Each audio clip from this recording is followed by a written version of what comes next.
یہ مقامات مقدسہ،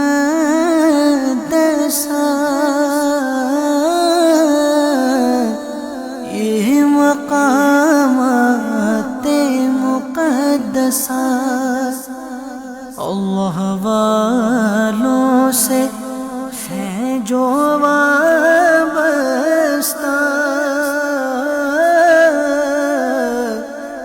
ہے مقامات مقدسہ۔ آج ہم اس عظیم ہستی کی بارگاہ میں حاضر ہیں۔ صحابہ کرام میں تو یوں تو ہر صحابی چمکتا ستارہ ہے۔ میرے آقا فرماتے اصحابی کالنجوم فبأیہم اقتدیتم اہتدیتم، میرے صحابہ ستاروں کی مانند ہیں، ان میں سے جن کی بھی اقتدا کرو گے ہدایت پا جاؤ گے۔ مگر آج ایک ایسے چمکتے ستارے کی بارگاہ میں حاضر ہیں۔ ان کی یونیکنیس یہ ہے کہ ان کی عمر 250 سال سے زیادہ کی بتائی جاتی ہے، اور انہوں نے نبی پاک علیہ السلام کو تلاش کرنے کے لیے، پیارے آقا کو پانے کے لیے 10 بار آپ بکے، یعنی 10 بار آپ کو خریدا گیا۔ اور بڑا طویل واقعہ ہے۔ آپ فارس یعنی ایران کے رہنے والے ہیں، اور آپ وہ عظیم ہستی ہیں جنہوں نے خود حضرت عیسیٰ علیہ السلام کے صحابی کی زیارت کی ہے۔ یعنی حضرت عیسیٰ کے جو صحابی تھے، حواری کہلاتے تھے، ان کی زیارت بھی آپ نے کی۔ اور پھر آپ اصفہان یعنی ایران کے رہنے والے ہیں، اور آپ جو ہے وہ ایک راہب کے پاس رہتے تھے جو اللہ کی عبادت کرتے تھے۔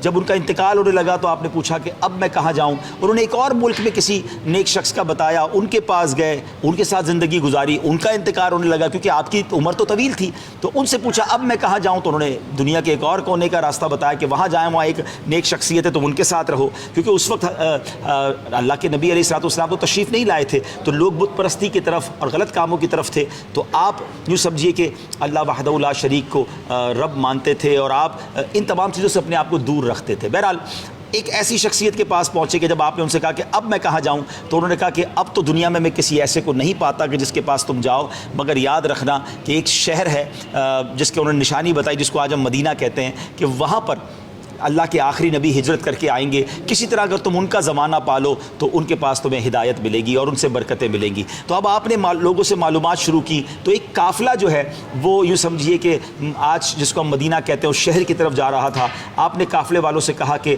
مجھے بھی اپنے ساتھ لے لو، تو انہوں نے کہا کہ تمہارے پاس رقم ہے؟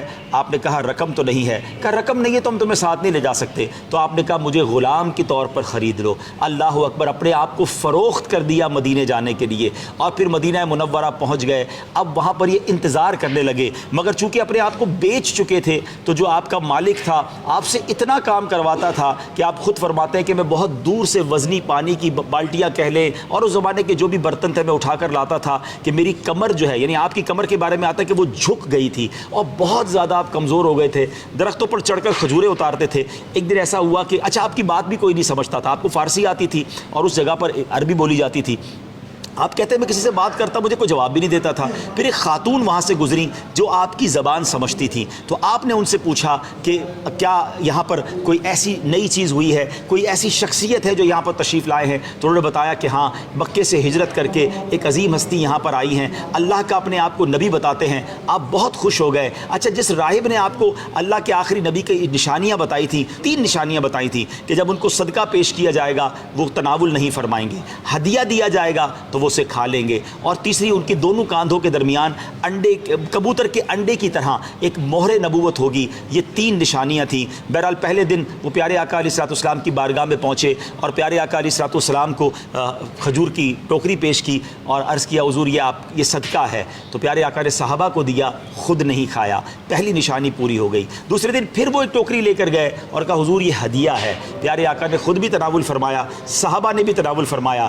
2 نشانیاں دیکھ لیں۔ اب تیسری نشانی دیکھنی تھی۔ نبی پاک 2 چادروں میں ملبوس تھے۔ حضرت سلمان کبھی دائیں جاتے کبھی بائیں جاتے کہ ہوا چلے اور کاندھا خالی ہو جائے اور میں مہر نبوت دیکھ لوں۔ اللہ کے نبی علیہ السلام مسکرائے، اپنی چادر ہٹائی، کہا سلمان جو دیکھنا چاہتے ہو دیکھ لو۔ حضرت سلمان نے وہ مہر نبوت دیکھی۔ نبی نبی پاک کی پیٹھ مبارک کو بوسہ دیا اور سبحان اللہ نبی پاک کے قدموں سے وابستہ ہو گئے. پھر پیارے آقا کو اپنی پوری داستان سنائی کہ میں کس طرح آپ تک پہنچا ہوں. میں اور آپ تو نعت کا یہ شعر پڑھتے ہیں نا کہ گر پڑھ کر یہاں پہنچا, مر مر کے اسے پایا, چھوٹے نہ الہی اب سنگے درے جانا نہ. مگر حضرت سلمان پہنچے اس طریقے سے, اور پھر نبی پاک نے فارس کے رہنے والے, ایران کے رہنے والے صحابی کو اپنا اہل بیت قرار دے دیا. ساری دنیا میں جو آپ کی عزت ہے سبحان اللہ کہ آپ کو آج بھی کتابوں میں اہل بیت میں گنا جاتا ہے. آپ عربی نہیں ہیں, نبی پاک کے خاندان سے نہیں ہیں, مگر زبان مصطفیٰ سے نکلا تو اب آپ اہل بیت میں شامل ہو گئے. اور سبحان اللہ حضرت سلمان کے بارے میں نبی پاک فرماتے ہیں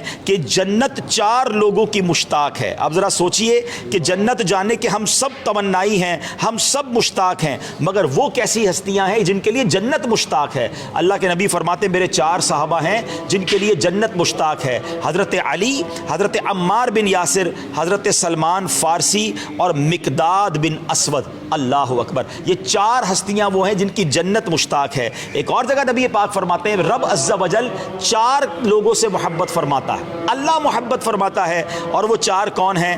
علی, سلمان, ابو ذر اور مقداد رضی اللہ تعالیٰ عنہم. تو یہ وہ ہستی ہیں جن سے رب محبت فرماتا ہے, یہ وہ ہستی ہے جن کی جنت انتظار کر رہی ہے, اور آج ہم ان کے قدموں میں ہیں. اللہ ہماری حاضری قبول فرمائے, ان کے فیضان سے بالا مال فرمائے. اچھا, اب نبی پاک نے فرمایا کہ اب جب اپنے ساتھ رکھنا چاہا تو آپ نے کہا حضور میں تو بک چکا ہوں, آپ تک پہنچتے پہنچتے میں فروخت ہو گیا ہوں.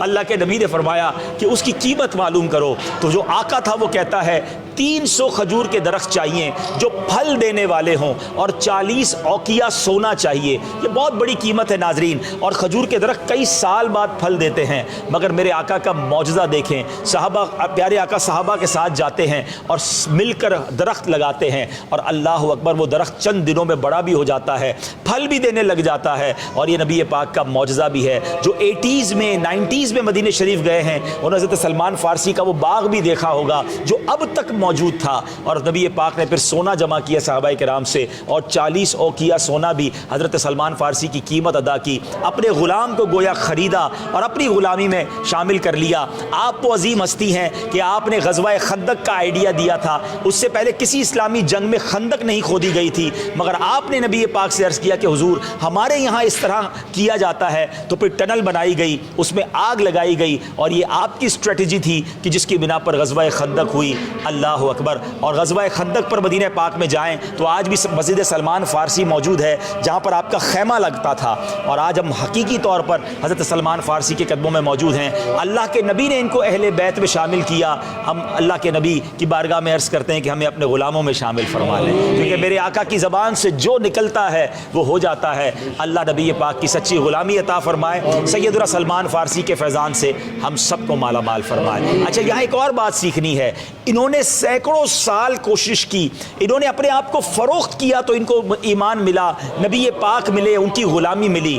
اب دنیا بھر کے مسلمان سوچیں ہم تو گھر بیٹھے مسلمان بن گئے ہیں, ہمیں اسلام کی قدر کرنی ہے, اپنے ایمان کی قدر کرنی ہے, ہمیں تو کوئی سٹرگل نہیں کرنی پڑی, بیٹھے بٹھائے مسلمان اللہ نے بنا دیا. تو اب ایسے امتی بنیے کہ ہمیں دیکھ کر لوگ کہے کہ امتی ایسا ہے تو اس کے آقا کیسے ہوں گے, امتی اتنا سچا ہے تو نبی پاک کیسے ہوں گے, امتی ایماندار ہے تو اس کے نبی کیسے ہوں گے. سیدنا سلمان فارسی کی سیرت سکھا رہی ہے کہ جنہوں نے کتنی محنت کی آقا تک پہنچنے میں, نبی پاک کا دامن تھامنے میں. ہمیں تو گھر بیٹھے اسلام ملا ہے, تو خدارا امت مسلمہ نبی پاک کی امت ہونے کا حق ادا کیجئے. اللہ مجھے اور آپ کو اچھا اور سچا مسلمان بننا نصیب فرمائے.